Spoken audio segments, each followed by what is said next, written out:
Meticulous design করে শেখ হাসিনাকে ক্ষমতা থেকে হটালো। আবার এই কথা বিল ক্লিন্টন ফাউন্ডেশনে বক্তৃতা দিয়ে আবার নিজেই হাতে তালি দিয়ে তার মাস্টার মাইন্ডকে নিয়ে আসলো। আর আজকে সে তার মাস্টার মাইন্ড ধরা পড়ল অস্ট্রেলিয়াতে, মোটা টাকা পাঠিয়েছে ভাইয়ের নামে, বেচারা ভাই এখন ভুক্তভোগী।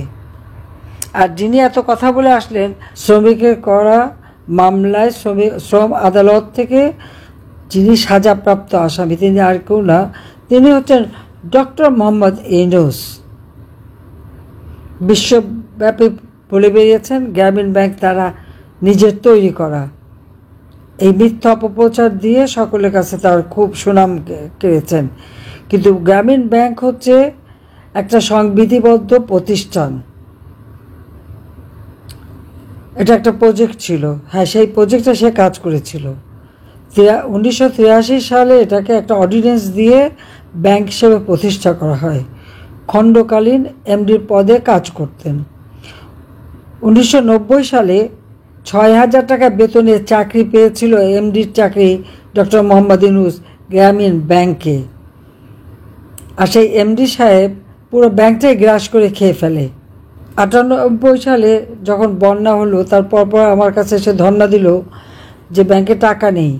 আমি জানতাম না যে লোকটা এত বড় ফ্রড, যে গ্রামীণ কল্যাণ ফান্ড তৈরি করে গ্রামীণ ব্যাংকে টাকা সরিয়ে দিয়ে সে আমার কাছে এসে ধর্ণা দিল আমি গরিব মানুষ কষ্ট পাবে। প্রথমে বললে 100 কোটি টাকা দিলে হবে, দিলাম। তারপরে 200, তারপরে আরও 100, 400 কোটি টাকা গ্রামীণ ব্যাংকে কিন্তু আমি প্রধানমন্ত্রী থাকার সময় ওই 98 থেকে 99 সাল পর্যন্ত তাকে দিয়েছি। বিদেশ থেকে যত টাকা আসতো, একটা টাকাও গ্রামীণ ব্যাংকে দেয়নি। সেটা দিয়ে নতুন নতুন কোম্পানি, 48টা কোম্পানি খুলেছিল। তার মধ্যে 38টা কোম্পানির বিরুদ্ধে আয়কর ফাঁকি দেওয়ার মামলা এবং দুর্নীতি দমন কমিশন এই মামলাগুলি করেছিল। এবং তার ব্যক্তিগত দুর্নীতি, মানি লন্ডারিং এবং আয়কর ফাঁকির জন্য আরও 5টা মামলা ছিল। ক্ষমতায় আসার সাথে সাথে আর কেউ কিছু পাক আর না পাক, আমরা তো পেলাম শুধু লাশের সারি, লাশের পর লাশ, পুলিশের লাশ, আওয়ামী লীগ নেতাকর্মী, সাংবাদিক, আইনজীবী, ছাত্রছাত্রী, তাদের লাশ, আর নির্যাতন, জেল জুলুম, অত্যাচার। আর ইউনূস সব ক্ষমতা এসে কী পেয়েছে? আদম ব্যাপারীর লাইসেন্স, ম্যান পাওয়ার ব্যবসা, ডিজিটাল ওয়ালেট অর্থাৎ টাকা লেনদেনের ব্যবসা, তাছাড়া বিশ্ববিদ্যালয় এবং অন্যান্য, আর স্টারলিংকের বাণিজ্য, চট্টগ্রাম পোর্ট বিক্রি করে মোটা অঙ্কের টাকা। আর গ্রামীণ ব্যাংকের মালিকানা যা রাষ্ট্র জনগণ ছিল, সেখান থেকে পুরো গ্রামীণ ব্যাংকটাকে সে গ্রাস করে নিল। এবং গ্রামীণ ব্যাংকের কোনো প্রতিষ্ঠানের আয়কর দেওয়া লাগবে না। কেন দেওয়া লাগবে না? প্রত্যেকটা ব্যাংক যখন ট্যাক্স দেয় তা তো দিতে হবে। ইউনূস তো জনগণের ক্ষুদ্র ঋণ দিলেও কারো ঋণ আর সুদ তো মাফ করে না। হ্যাঁ, শুধু মাফ করেছিল যে ব্যাংকের থেকে শুধু ক্ষুদ্র ঋণ দেওয়া যায়, সেই ব্যাংকের থেকেই তার নিজের প্রতিষ্ঠান, তার বাবার প্রতিষ্ঠান, তার বাবা এবং তারা ভাই বোন সবাই যেটা মালিক, সেই প্যাকেজেস কর্পোরেশন, সেখানে মোটা অঙ্কের ঋণ দেয় তার বাবাকে। পুত্রদাতা পিতা গ্রহীতা, কিন্তু সেই টাকা কিন্তু শোধ দিতে হয় নাই।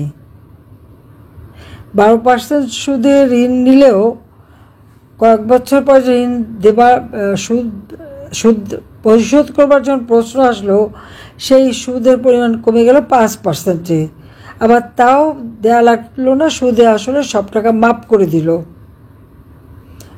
গরিব দুঃখী মানুষের ঋণের টাকা দিতে পারছে না, সেই টাকা তো সুদও মাপ হয়নি, ঋণও মাপ হয়নি, কিন্তু আর বাপেরটা সে করে নিল। এতে বেনিফিশিয়ারি সে নিজেও, কারণ ওই কোম্পানিতে মালিকানা তারও আছে। এই হলো ডক্টর ইউনূসের অবস্থা। কিন্তু মানুষকে এমনভাবে বোকা বানিয়েছে, হ্যাঁ, বোকা তো আমিও হয়েছিলাম।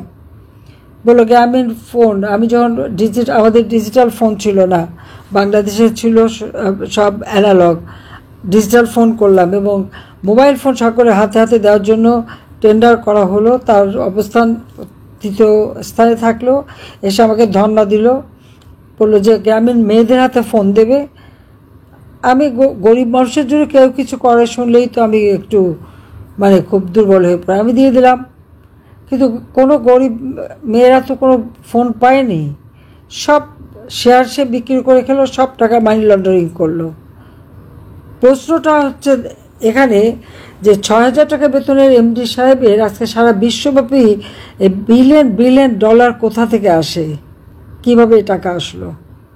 ২০০৭ সালে দল করতে এসেছিল, সে সময় তার ব্যাংকে বাইরের থেকে মোটা অঙ্কের টাকা আসে। কোত্থেকে টাকাটা আসলো, কিভাবে আসলো?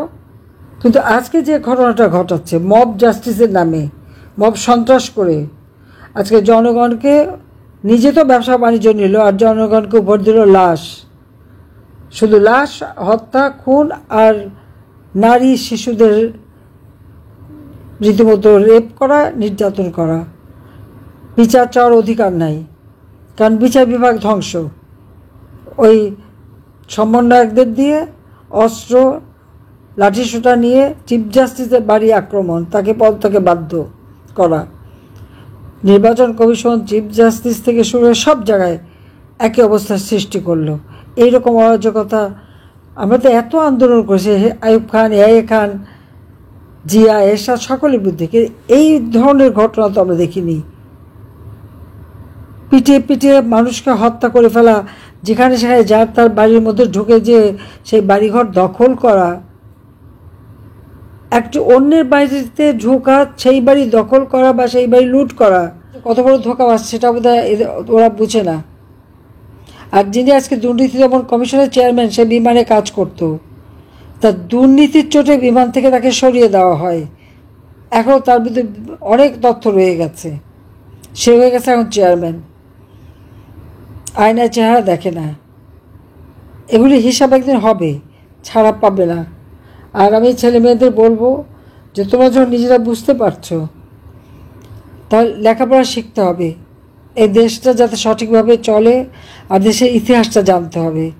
ইতিহাসটা জানলে আর জানার চেষ্টাও করতে হবে, তাহলে এত বড় ভুল হতো না। তোমাদের দোষ দেব কি? বহু মানুষই তো বিভ্রান্ত হয়ে গেছে। আমি যে এত উন্নতি করে দিলাম, কোথায় ছিল দেশ? 2007-08 সালেই বা দেশের অবস্থা কী ছিল? 2001 সাল থেকে খালেদা জিয়ার ক্ষমতা আসার পর এই দেশে জঙ্গি রাষ্ট্রে পরিণত করেছিল। এই আগস্ট মাস, 15ই আগস্ট যেমন আমার বাবা মাকে হত্যা করেছে, 21শে আগস্ট আমাকে হত্যা করার চেষ্টা করেছে, প্রকাশ্যে 2 বলকে গ্রেনেড মেরেছে। আর এই 5ই আগস্ট গণভবন দখল করে আমাদের 2 বোনকে হত্যা করবে। তারপর তো আমরা সরিনি, কিন্তু এরপর যে আমি দেখলাম যে যদি ফায়ার ওপেন করে কত লাশ পড়তো। তা আমার এইটুকুর জন্য আমি এত লাশ কেন ফেলবো? মাত্র 20-25 মিনিটের জন্য আমরা ওখান থেকে বেরোতে পেরেছি। তারপরে আমাদের সব কিছু লুটপাট করে নিয়ে গেছে, কোনো কিছুই তো আমরা নেইনি। তারপরে এত মামলাতে হয়রানি করা, বাচ্চাগুলিকে কীভাবে হয়রানি করে যাচ্ছে।